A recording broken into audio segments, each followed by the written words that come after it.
Study IQ IAS, आपका selection हमारा mission. एक बात समझ में नहीं आई कि टेररिस्ट्स ने बार बार ये पूछा क्यों कि आप कौन से धर्म के हैं। बिकॉज इससे पहले जब भी जम्मू कश्मीर में या बॉम्बे में या कलकत्ता में या चेन्नई में या और किसी जगहों पर जब ब्लास्ट्स हुए हैं, टेररिस्ट हमले हुए हैं, तो किसी की गोली किसी के धर्म पूछकर उसे नहीं मार रही थी। बॉम्ब ब्लास्ट हुए तो उसमें हिंदूज और मुस्लिम भी मरे। इसके पीछे की जो थॉट है वो आपको कहीं ना कहीं एक बहुत ही पुराने गड़े हुए जिन को उजागर करती है। नमस्कार, मैं हूं आशीष, आप देख रहे हैं study IQ। This is indeed a रेसरेक्शन of the classic theory of two nations, जो बहुत दिनों से खारिज हो चुकी है, बहुत सालों से ठंडे बस्ते में पड़ी हुई है, but it is may be a manifestation of the Pakistani general sitting in Rawalpindi and thinking a lot of themselves. ये टू नेशन थियरी थी क्या?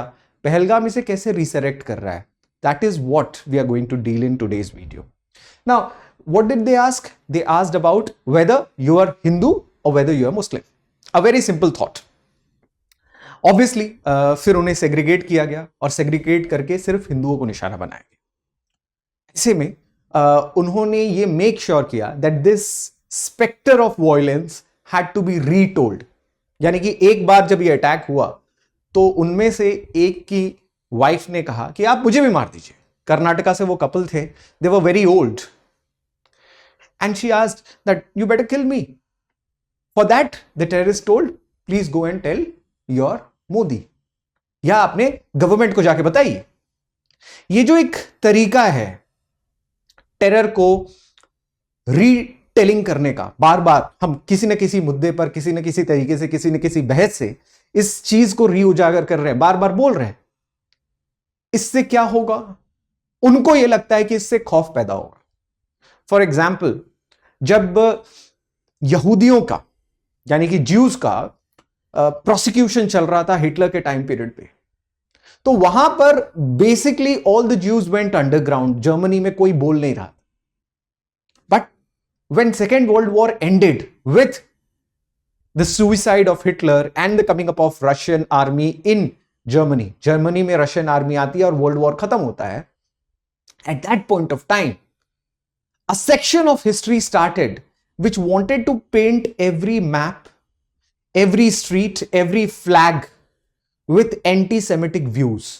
यानी कि जर्मनी में आप आज भी जाएंगे, आज भी इस समय while we are talking with each other, तो आपको ज्यूस के ऊपर हुए कत्ले आम की कहानी जर्मनी के हर एक स्ट्रीट पर दिखाई देगी, हर एक दफ्तर में, हर एक कोने पे, जहां जहां पर उनको मारा गया, जहां पर कॉन्सेंट्रेशन कैंप्स बनाए गए, जहां पर उनके साथ बर्बरता की गई। यहां तक कि कुछ जगहों पर जहां पर ज्यूज अंडरग्राउंड छुपते थे, वहां पर अंडरग्राउंड कैंप्स बनाए गए हैं। आज भी आपको शीशे में उनके घर दिख सकते हैं। आप रोड पे चलेंगे, अचानक आपको शीशा दिखेगा और शीशे के नीचे कुछ अंडरग्राउंड रोड्स और कुछ छोटे आपको स्मॉल रूम्स दिखाई देंगे। आप कहेंगे अचानक रोड पे चलते चलते ये क्या हुआ? वो एक्चुअली उस जमाने में ज्यूज के छुपने के तरीके थे। इसे कहते हैं पब्लिक मेमोरी में किसी के अत्याचार को लिटरली एनश्राइन कर देना, ताकि ऐसा वापस, इस प्रकार के वापस कृत्य खड़े ना हो सके।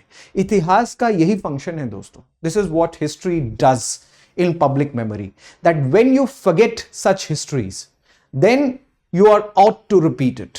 शायद बहुत सारे लोग भारत में आज भी जिन्ना की इस थ्योरी को भूल चुके हैं। क्या थ्योरी थी ये? एक्चुअली जिन्ना ने लाया था कि देखिए, हम आपस के मजहब के रहने वाले लोग, जिन्ना वाज टेलिंग दिस इन 1940, 1940 में उन्होंने एक बड़ा सा लंबा सा स्टेटमेंट दिया था मुस्लिम लीग के लाहौर के सेशन का। इस लाहौर के सेशन का ये एक मुख्य सबसे इंपॉर्टेंट प्रिंट मैं आपको बता रहा हूं। He says that I am extremely difficult to appreciate that why our Hindu friends fail to understand the real nature of Islam and Hinduism। वो हमें कह रहे हैं, मतलब उस टाइम पीरियड के भारतीयों को कह रहे थे कि मुझे समझ में नहीं आता कि हमारे हिंदू दोस्त हिंदुइज्म और इस्लाम के ट्रू फंडामेंटल नेचर को क्यों नहीं समझ रहे। जैसे कि एक बहुत बड़े मौलवी थे जो समझाना चाहते थे। फॉर एग्जाम्पल, जिन्ना के बारे में ये बताया जाता है that he was not even a practicing Muslim. एक बार बॉम्बे के एक होटल में बैठ के Jinnah was having on his plate a meat of pork. वो पॉर्क जो इस्लाम में देखा नहीं जाना चाहिए, हराम माना जाता है, उसको वो खा रहे थे। और ये उनके प्राइवेट सेक्रेटरी अपने एक इंपॉर्टेंट किताब में बताते हैं कि जब वो खा रहे थे तो उनके पास में एक मुस्लिम बाप और बेटे आए। ऑब्वियसली उनके नहीं पता था that what he was eating on the plate, because meat जो है वो ग्रेवी में लगा हुआ था। एंड जो छोटा बच्चा उनके साथ में आया था वो बार बार जिन्ना की प्लेट पर देखे जा रहा था। हिज सेक्रेटरी थॉट दैट हो सकता है वो भूखा, उन्होंने वो प्लेट आगे उसके आगे बढ़ा दी, उसने वो बच्चे ने मीट खा लिया। जिन्ना ने कुछ नहीं कहा उस समय। जब वो बाप बेटे उठ के चले गए जो मुस्लिम थे, तो जिन्ना ने अपने प्राइवेट सेक्रेटरी को डांटा और ये कहा, आपने ऐसा क्यों किया? Didn't you know that I was eating pork? तो उन्होंने कहा, साहब मैं तो आपको हमेशा देखता हूं पोर्क खाते हुए, इसमें कौन सी बड़ी बात हो गई? एक भूखा बच्चा आया था, वो आपकी प्लेट पे देख रहा था। This is what I did as a matter of courtesy. उन्होंने कहा, देखो वो मुस्लिम हैं। तो उनके प्राइवेट सेक्रेटरी ने मुस्कुराते हुए कहा, सर आप क्या हैं? Jinnah was never a practicing Muslim. He also married a Parsi woman. Later on abandons and आज वो इंडिया में, उनके परिवार इंडिया में रहते हैं। So this tells you the real character of the person. Actually two nation theory वो बाहर दिखा रहे थे, अंदर वो दो व्यक्ति थे, पर्सनली कुछ और पब्लिकली कुछ और। पर्सनली वो कुछ और बनना चाहते थे, एक मे be a person who is above. इसमें भी कोई खराब बात नहीं है, आप अपने धर्म के नीतियों के साथ में ना चलें, ऐसे बहुत सारे लोग हुए और होते रहते हैं। धर्म को शब्दशः यानी कि वर्ड टू वर्ड प्रैक्टिस करने वाले बहुत कम लोग होते हैं। जिन्ना उनमें से हरगिज नहीं थे, लेकिन the moment he started with his two nation theory, he made sure that हम मुस्लिमों के लिए अलग देश चाहते हैं बिकॉज हम एक साथ नहीं रह सकते। ऐसा आपसे किसने कहा? इस्लाम और हिंदुइज्म में भी बहुत पुराना है, इस्लाम से बहुत दशकों से पहले से चला आ रहा है हिंदुस्तान में या भारत में। एंड द हिस्ट्री अगर हम वैदिक एज की हिस्ट्री देखें, 1500 बीसी से चला आ रहा है, उससे पहले इंडस वैली सिविलाइजेशन था। और इस्लाम 7th 8th सेंचुरी एडी में इंडिया में आया, तो तब से तो आप रह रहे थे ना। 1940 में उठकर एक नॉट सो प्रैक्टिसिंग मुसलमान खड़े होकर कहता है कि जी आप और मैं एक साथ नहीं रह सकते, इसका ठेकेदार आपको किसने बनाया?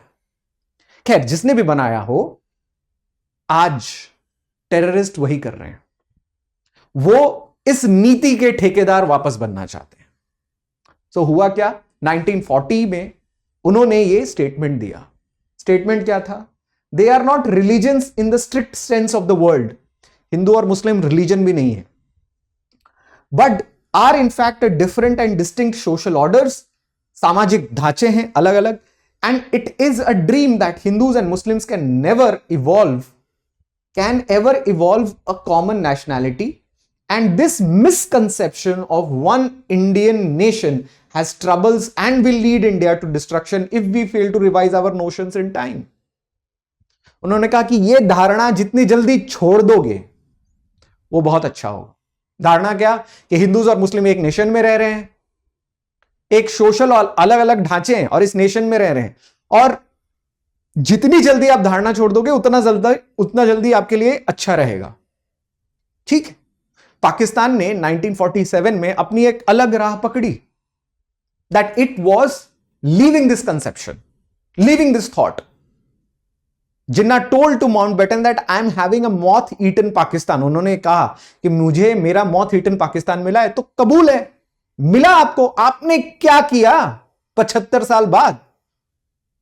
आज पाकिस्तान में basic literacy, basic education, basic standard of living, basic hygiene, basic social security, सब कुछ मैं वर्ड बेसिक यूज कर रहा हूं, यानी कि बेसिक खाना पीना, बेसिक सोशल सिक्योरिटी, बेसिक पढ़ाई तालीम, ये तीन चीजें जो सबसे मूल या सबसे फंडामेंटल हैं यूनाइटेड नेशंस डेवलपमेंट प्रोग्राम में, ये तीन चीजें सबसे पहले काउंट होती हैं एक नेशन के रैंकिंग को माप करने के लिए। आजादी के बाद पाकिस्तान इंडिया से ऊपर कभी भी नहीं आया हुआ है इन तीनों पैरामीटर्स में। We also had the challenge, हमारे पास भी यही चैलेंजेस थे जो पाकिस्तान के पास थे। यही प्रॉब्लम होता है जब आप थियोक्रेसी में जीते हैं। क्या हमें इस दो नेशन थ्योरी को कबूल करना चाहिए? बिल्कुल ही नहीं, एब्सोल्युटली नॉट। जो थियोलॉजिकल स्टेट का रास्ता पकड़ा था पाकिस्तान ने कि हम एक धर्म के नाम पर राष्ट्र बनाएंगे, उस धर्म की तो छोड़ दीजिए बात, उस राष्ट्र की कल्पना को देखिए। जिन्ना अपने कब्र में लौट रहे होंगे शायद अगर उनको दफनाया गया हो तो। Theological state has its own problems and I will prove it to you how. For example, India का सेक्युलरिज्म, चलिए हमारे यहां पर भी दंगे होते हैं, हमारे यहां पर भी कम्युनल इश्यूज होती हैं, हमारे यहां पर भी प्रॉब्लम्स होते हैं धर्म के नाम पर, जाति के नाम पर, समाज के नाम पर। लेकिन जब राष्ट्र की बात आती है, जब देश की बात आती है, जब देश पर आपत्ति विपत्ति की बात आती है, so we speak as Indians. We have demonstrated that fact. आज भी पहलगाम में जो हुआ, तो भले वो हिंदुओं के ऊपर हुआ, लेकिन यहां के मुस्लिम्स, कश्मीर, पर्टिकुलरली कश्मीर के मुस्लिम्स उठकर खड़े होकर ये कह रहे हैं कि आपने सिर्फ हिंदुओं के ऊपर हमला नहीं किया है, आपने हमारे परिवार के लोगों के ऊपर हमला किया है। वो कहते हैं कि जो यहां पर, जो पहलगाम में टूरिस्ट आ रहे थे या आते हैं, हम उन्हें बाहरी नहीं समझते, हम उन्हें अपने परिवार का समझते हैं। आपने हमारे परिवार पे, हमारे रोजी रोटी पे हमला किया है। और किसके लिए किया है? आपने पाकिस्तान में कौन सा बड़ा जन्नत खड़ा कर दिया? एक्चुअली ये आसिम मुनीर की, जो पाकिस्तान के जनरल हैं इस समय, आईएसआई से आते हैं और अब पाकिस्तानी आर्मी के जनरल हैं, he is trying to make Pakistan a so called रियासत मदीना। ये उनके स्पीच का पार्ट है जो पहलगाम से कुछ ही हफ्ते पहले दिया गया था। रियासत मदीना का कहना उनका यह है that we are in a way trying to resurrect a so called Islamic State. अब इससे ज्यादा सो कॉल्ड इस्लामिक स्टेट आप कितना बना देंगे? उनको भी आप मूर्ख बना रहे हैं, उनको भी आप बेवकूफ बना रहे हैं जो आपके साथ इस्लाम के नाम पर आए थे, right? For example, Saadat Hasan Manto, one of the most celebrated writers, he chooses to go to Pakistan and very soon he laments that हमने ये क्या कर दिया। पाकिस्तान में culture, art, philosophy, literature, modernist thought, इन सब की अब कोई जगह नहीं है। इनफैक्ट ज्यादा से ज्यादा पाकिस्तानी जो थोड़ा बहुत भी कमा लेते हैं, वो या तो लंदन या न्यूयॉर्क या चाहते हैं कि और किसी देश में जाकर सेटल हो। पाकिस्तान में रहने से अच्छा है कि जो देश धर्म के नाम पर क्रिएट किया गया है उसे छोड़कर अब वो मॉडर्न स्टेट्स में जाना चाहते हैं। क्यों? कम से कम पाकिस्तान में तो कोई आपको तंग करने नहीं आ रहा है इंडिया में, तो वहां पर आपने क्या कर लिया? चलो कश्मीर का मुद्दा आपके हमारे साथ लड़ने झगड़ने का चलता रहता है, वो चलता रहेगा, ठीक है। आपको वहां पर बखेड़ा खड़ा करना है, you want to create a conflict, will give you a better conflict. But nonetheless Islamabad में तो कोई इंडियन आके आपको तंग नहीं कर रहा, रावलपिंडी में तो कोई तंग नहीं कर रहा, कराची में तो कोई तंग नहीं कर रहा। आप उसे क्यों नहीं मॉडर्निस्ट बना सकते हैं? आप उसे क्यों नहीं जन्नत बना सकते हैं अगर आप जन्नत बनाना चाहते हो? But Asif Munir says that Kashmir is jugular vein of Pakistan, it is already broken.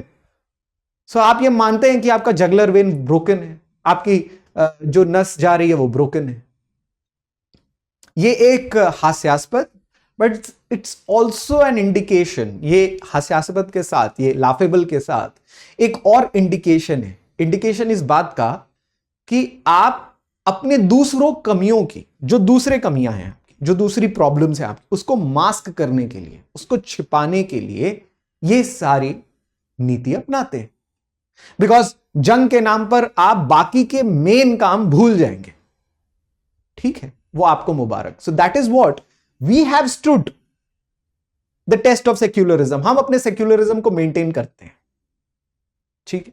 हमने अपना एक धर्म के ऊपर राष्ट्र नहीं बनाया, बिकॉज हम जानते हैं कि हमारे देश में हिंदूज भी हैं, मुस्लिम्स भी हैं, सिख भी हैं, जैन भी हैं, ईसाई भी हैं और दूसरे धर्म हैं, पंथ हैं, वो लोग भी हैं जो धर्म को नहीं भी मानते हैं। क्या पाकिस्तान में इस्लाम को छोड़कर दूसरे पक्ष के मानने वाले लोग नहीं है? फॉर एग्जाम्पल, इस्लाम में भी दो डिविजन्स हैं, शियाज और सुन्नीज। पाकिस्तान प्रीडोमिनेंटली सुन्नी है, तो शिया धर्मों के लोगों का क्या वो नहीं है? बिल्कुल है, लेकिन उनको चुन चुन कर मारा जाता है। हिंदुओं की बात तो आप छोड़ ही दीजिए, हिंदुओं के साथ तो कोई ऐसा लिटरेचर मिलेगा नहीं जहां पर उन्होंने कुछ अच्छा काम किया हो, ऑब्वियसली नॉट। लेकिन जो मुस्लिम धर्म में भी जो माइनॉरिटी फैक्शन है जैसे शियाज, उनका कोई बहुत ही अच्छा हाल नहीं है पाकिस्तान में। What about Ahmadiyyas? अहमदियाज जो शियाज के अलावा और दूसरे एक स्मॉल सेक्ट है इस्लाम में, उनका क्या? वहां पर जा जाकर उनके रहने वाले क्षेत्र में जा जाकर ये बॉम्ब ब्लास्ट करते हैं पाकिस्तान में ही। Look at what happened with Balochistan. Balochi armies ने, जो लिबरेशन आर्मीज हैं, उन्होंने लिटरली पूरे ट्रेन को हाईजैक किया। कुछ ही महीनों पहले की यह घटना है, पाकिस्तान की आर्मी शर्मसार हुई। They were most probably humiliated by this fact कि वहां पर रह रही बलोची लिबरेशन आर्मी ने, बीएलए ने, जो बहुत पहले से है पाकिस्तान के नॉर्दर्न प्रोविंस में, वहां पर उन्होंने ये काम किया। क्यों? हजारों के हजार के तादाद में बलोचीज वहां से गायब हो जाते हैं, लिटरली गायब हो जाते हैं। There are cases of thousands and thousands of missing Balochis in Pakistan. जब पाकिस्तान बन रहा था तब नॉर्थ पाकिस्तान के या नॉर्दर्न फ्रंटियर्स थे, वहां पर एक मूवमेंट चलती थी खुदाई खिदमतगार की। उस मूवमेंट के जो मुखिया थे उनका नाम था खान अब्दुल गफ्फार खान। एक पश्तून हुआ करते थे वो। उन्होंने गांधी जी को एक सिंपल स्टेटमेंट बोला, शायद वो स्टेटमेंट आज भी जायज है। वो स्टेटमेंट उन्होंने कहा था कि आपने हमें भूखे भेड़ियों के हवाले कर दिया है। ये किसने कहा?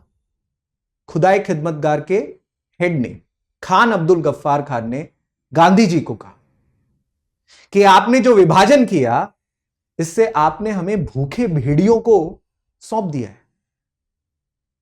आई think this statement is word by word true coming for the descendants of Jinnah. ये जो लोग हैं ये जिन्ना के ही डिसेंडेंट्स हैं, और ये वही हैं, उस जमाने में भी भूखे भेड़िए थे, आज भी हैं, जो अपने लोगों का ही कत्ल करते हैं। तो परायों का क्या करेंगे? Kashmiris don't speak Urdu, they speak Kashmiri. जो लोग बंगाली बोलते थे और इस्लाम प्रैक्टिस करते थे, उसको तक तो ये सह नहीं पाए। बांग्लादेश 71 में क्रिएट हुआ बिकॉज वो आवामी लीग के चेयरपर्सन के बारे में सह नहीं सकते थे कि आवामी लीग का चेयरपर्सन जो है मुजीबुर रहमान जी, शेख मुजीबुर रहमान, वो एक इंडिपेंडेंट पार्टी और एक सबसे डोमिनेंट पार्टी पाकिस्तान में बना लेंगे। उनको इल्म इस बात का, उनको प्रॉब्लम इस बात की थी कि उर्दू नहीं बोलता है, बंगाली बोलता है। बंगाली बोलने वाला इस्लामाबाद का प्राइम मिनिस्टर कैसे बन सकता है? ढाका के लोग कैसे बन सकते हैं? So this is a very conservatist approach and we don't understand that.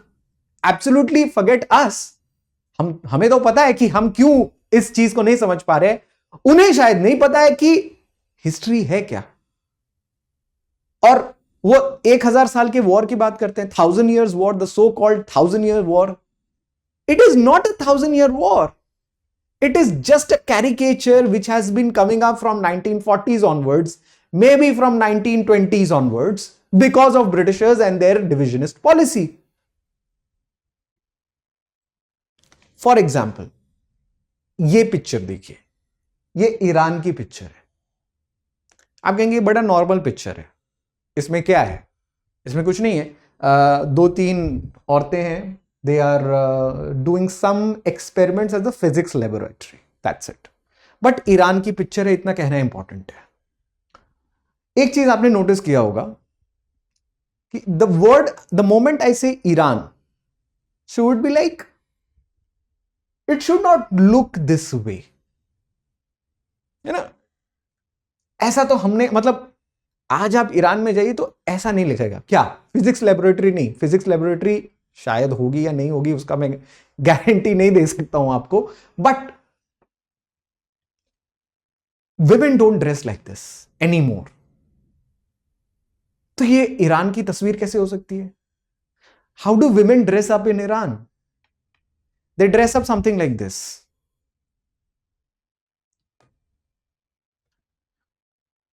Is it a matter of choice? No. Do women dress up like this in India? Yes, they do. But it's a matter of choice. या आप ऐसा dress up कर सकते हैं या नहीं कर सकते हैं. आपको कोई फतवा पढ़ने नहीं आ जाएगा कि अगर आप ऐसा नहीं करोगे तो आपको मार दिया जाएगा. आपकी मर्जी है, आप हिजाब पहनिए नहीं पहनिए. लेकिन ईरान में ये मर्जी नहीं है. ईरान 1979 में एक रेवोल्यूशन के थ्रू गुजरा, which was considered as the Khomeini revolution. यहां पर आप पीछे उनके पोस्टर भी देख रहे होंगे. आयतोल्लाज वहां पर आना शुरू हो गए. Ayatollahs were nothing but they were the religious head. Iran एक शिया डोमिनेटेड पॉपुलेशन है, सुन्नी डोमिनेटेड नहीं है. इनफैक्ट पूरे वर्ल्ड में ईरान, इराक, ये कुछ ऐसे ही देश हैं, और यमन, जहां पर शियाज रहते हैं. बट ईरान उनका लीडर है एक तरीके से. जैसे सुन्नी धर्मों के रीजन्स का लीडर जो है वो सऊदी अरेबिया माना जाता है. Pakistan is trying, Turkey is trying, but Saudi Arabia is the leader. उसी प्रकार से Iran is the leader of Shiite faiths all over the world. Khomeini's ने ईरान में जो लीडर थे या ईरान में जो मोनार्की थी शाहज की, वो मोनार्की उन्होंने हटा दी. पहलवीज की मोनार्की उन्होंने हटा दी, और हटाने के बाद थियोक्रेटिक स्टेट बनाया ईरान को. आज उसी ईरान की बात आप बस इसलिए करते हैं कि वहां पर दो चीजों को लेकर वो न्यूज में आते हैं. One, when they are curbing civil liberties, and second, when they are threatening US and China and maybe some other countries around them कि भाई हमारे पास न्यूक्लियर आर्सेनल्स हैं, हमारे पास वेपनाइजेबल या वेपनाइजेशंस हैं, प्लूटोनियम के एनरिचमेंट सेंटर्स हैं हमारे पास, सेंट्रीफ्यूगल सेंटर्स हैं हमारे पास, तो हम प्लूटोनियम एनरिच कर सकते हैं, ये कर सकते हैं, वो कर सकते हैं. This is all because if you take the equation of nuclear blackmail away from Iran, then it has nothing basically other than oil and other than some strategic ports. तो इसके लिए ईरान का इंडिया के साथ एक बहुत पुराना connection रहा है. But look at what it has done. जब भी थियोलॉजी आती है, थियोक्रेटिक स्टेट आती है, तो वो कुछ अच्छा नहीं करती है किसी भी राष्ट्र के साथ. And this is one particular example, that is why I was giving you. हमारे पास क्या चैलेंजेस है मॉडर्न इंडिया के पास? हम मॉडर्न इंडिया के चैलेंजेस मॉडर्न है. We have to look at our demography, we have to look at our diversity. Diversity उस समय भी चैलेंज थी, आज भी चैलेंज है. जैसे कि ये लोग बोलते हैं ना कि आप जैसे कि जिन्ना ने कहा कि मुझे समझ में नहीं आता कि आप क्यों समझते हैं कि दूसरे धर्मों के लोग एक साथ रह सकते हैं. बिकॉज ये हमारी ताकत है, डाइवर्सिटी, यूनिटी इन डाइवर्सिटी. ये मंत्र के साथ हम जीते हैं. डेमोग्राफिक डिविडेंड हमारा बहुत बड़ा है. अगर हम इसे मैनेज नहीं करेंगे तो ये हमारे लिए एक प्रॉब्लम बन के आ सकता है. Next, new goals. We have new goals for new world. हमारे गोल्स किसी पुराने दकियानुसी ख्यालों में दब कर रहना नहीं है. हमारे न्यू गोल्स है कि हम एआई डेवलप करें, हम क्लाइमेट चेंज को रिक्लेम करें, हम अपने आसपास बढ़ते हुए इनसिक्योरिटीज को, ग्लोबल चैलेंजेस को और रीजनल चैलेंजेस को टाइम करें. हम सस्टेनेबल डेवलपमेंट गोल्स और मिलेनियम डेवलपमेंट गोल्स को पूरा करें. हम सबको साफ पानी, न्यूट्रिशन, सड़क, access to energy, access to other vocations, access to good forms of employment. हमारी ये चैलेंजेस हैं और हम इसे पार करना चाहते हैं. We don't want unnecessarily to go down in the drain in the name of incompatible religions. अगर आप सारे लोगों को, मान लीजिए पूरे दुनिया के लोगों को एक धर्म फॉलो करने के लिए मजबूर कर देते हैं, और मान लीजिए आपके सपनों में सब लोग एक धर्म फॉलो करते हैं, फिर भी डिवीजन होगा. ये ह्यूमन एग्जिस्टेंस की एक सिंपल नीति है. मार्क्स ने बहुत पहले कहा था कि ह्यूमन एग्जिस्टेंस ब्रीड्स क्लासिफिकेशन. अगर आप क्लासिफाई नहीं करेंगे ह्यूमंस, किसी न किसी फॉर्म का क्लासिफिकेशन होगा ऊपर से नीचे. ठीक है, तो गरीब अमीर हर धर्म में होते हैं, है ना, तो वो वाली बात है. तो आप सबको एक धर्म फॉलो करने पे भी मजबूर कर दीजिए, वो क्लासिफिकेशन कहीं नहीं जाने वाला. क्लासिफिकेशन को हटाना, मोनोटोनस कल्चर लाना, ये आपके इंडिविजुअल कैरेक्टर्स के प्रति विरुद्ध काम है. So you should learn to appreciate diversity. If you don't, then there is nothing.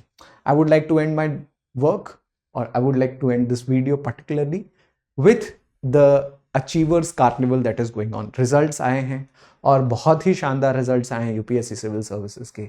Study IQ personally 15 ranks दे रहा था इस बार 2024 के रिजल्ट्स में, out of top 30. This is phenomenal. मैं चाहता हूं कि जो लोग इस वीडियो को देख रहे हैं वो भी अपना नाम नेक्स्ट ईयर की लिस्ट में जरूर देखें. So for you we have the foundation batches, we also have the P2I batches. So foundation batches for those 2027-28 के लिए देना चाहते हैं paper.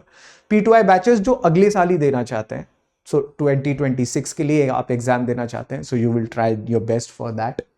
Foundation courses are starting at this price. This price is a special discounted price provided you use the code ASHLIVE. ASHLIVE आप code use करेंगे, coupon codes, then you will get this added discount. आप foundation course लेना चाहते हैं, then also you can use this code to get the maximum discount out there.